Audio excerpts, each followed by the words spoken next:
एक दिन गौतम बुद्ध के पास एक युवक आया और उसने कहा कि मैं अपनी बुरी आदतों को छोड़ना चाहता हूँ। बुद्ध ने पूछा, कौन कौन सी बुरी आदतें हैं तुम्हारी? युवक बोला कि मैं शराब पीता हूँ, जुआ खेलने की लत है और भी बहुत सारी बुरी आदतें हैं जिन्हें कहने में भी शर्म आती है। तब बुद्ध ने कहा, आज से ही यह सब छोड़ दो। युवक बोला, एकदम से कैसे छोड़ दूं? धीरे धीरे ही तो छूटेगा ना।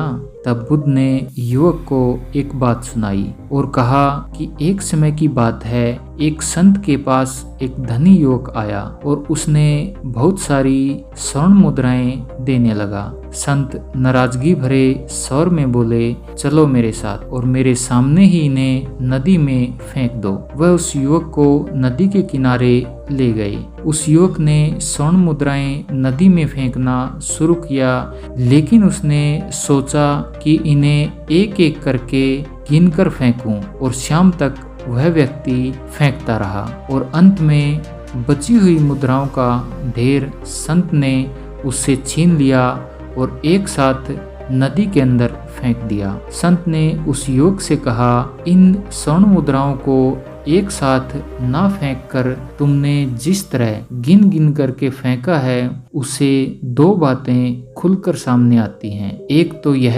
कि इन स्वर्ण मुद्राओं में तुम्हें काफी लगाव था, जो इन्हें फेंकने से पहले गिन लेना चाहते थे, और दूसरा यह कि जहां पर तुम मात्र एक कदम उठाकर पहुंच सकते थे, वहां पहुंचने के लिए तुमने बेकार में हजारों कदम बढ़ाए। बुद्ध ने युवक को समझाया, यदि बुरी आदतों को छोड़ना है तो धीरे धीरे छोड़ने का बहाना क्यों, एकदम क्यों नहीं छोड़ देते? अब इसे छोड़ दो।